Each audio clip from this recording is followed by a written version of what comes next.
皆さんおはようございます。シンガポール人の J です。Hi guys, this is J here. 今日はシンガポールの駅ぶらり旅の動画です。で、いつもこちらのくじ引きで駅を選んでいます。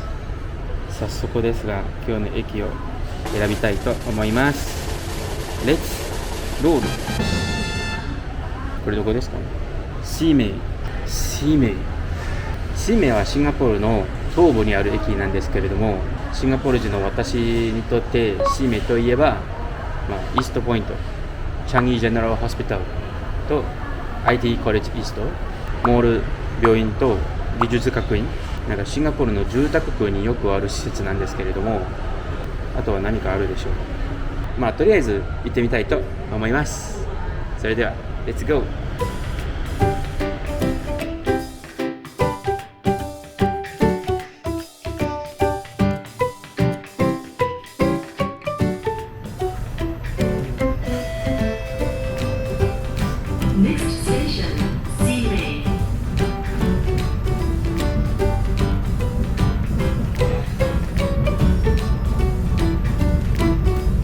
そして印象通りで駅を出て右に行ったらすぐイーストポイントというモールに着きます。で、左はもう住宅区なので、まず道路を渡って市名エリアの端っこまで行って、そこからこの周辺をぶらりしたいと思います。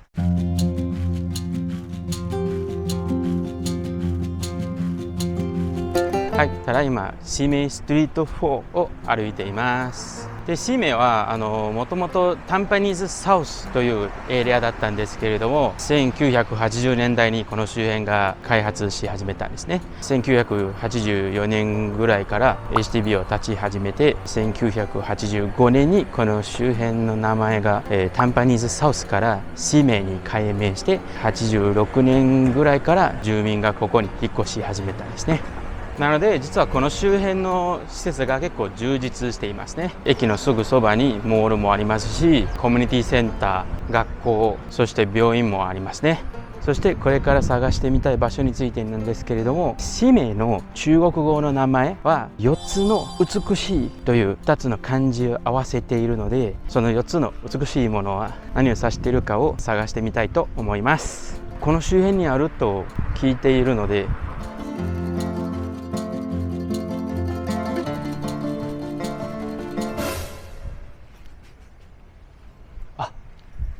ありましたはい、こちらは中国四大美人のワン・チャオジュンという方の絵です。で、その名前の日本語の発音は王将君みたいですが、ちょっと響きが女性の名前より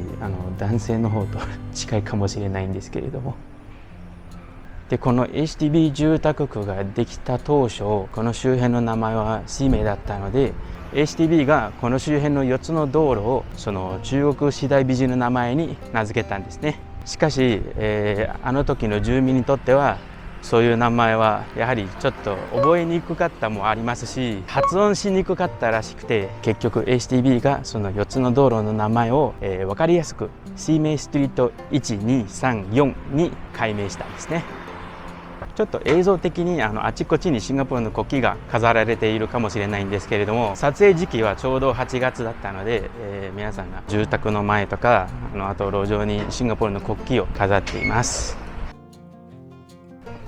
2つ目はこの周辺にあると言われているんですけれども、ありました。はい、中国四大美人の2人目の絵を見つかりました。この方はティャオちゃんと言います。日本語の発音は朝鮮らしいですね。で、中国の小説、三国志演義に登場する人物なので、中国四大美人のうち唯一の架空の女性かもしれないですね。はい、次を探しましょう。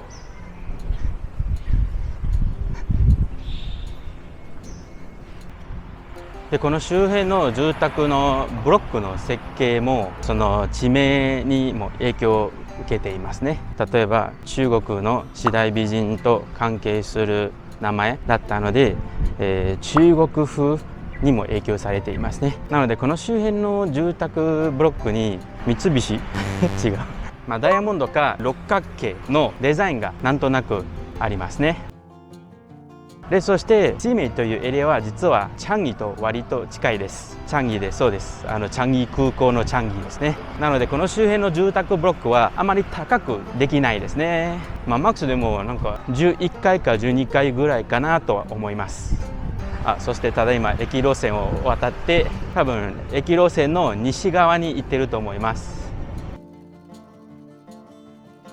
そしてあそこになんかリハーサルやってますね。シンガポールの独立記念日を祝うイベントがあったかもしれないですね。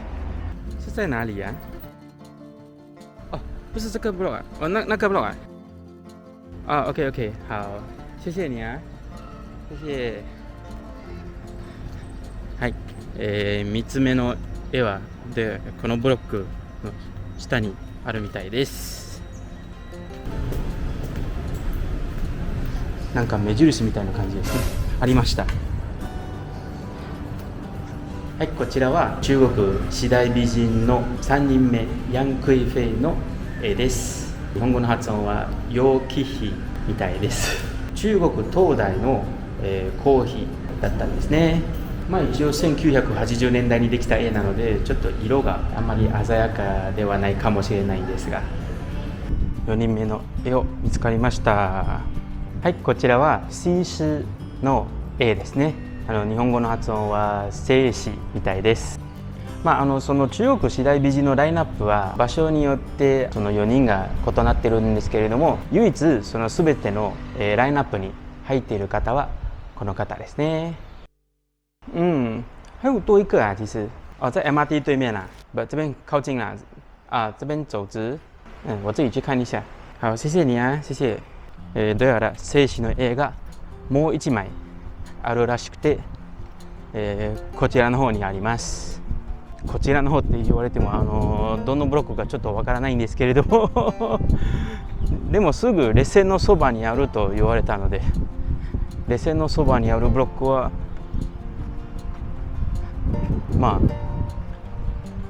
この周辺ですかね。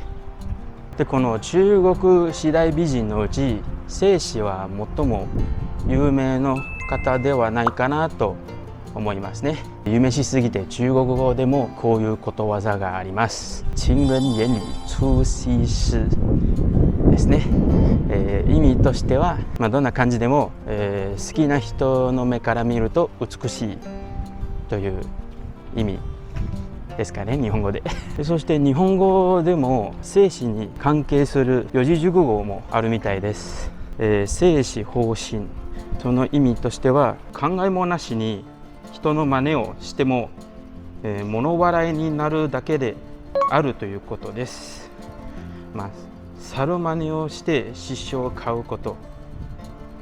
らしいです。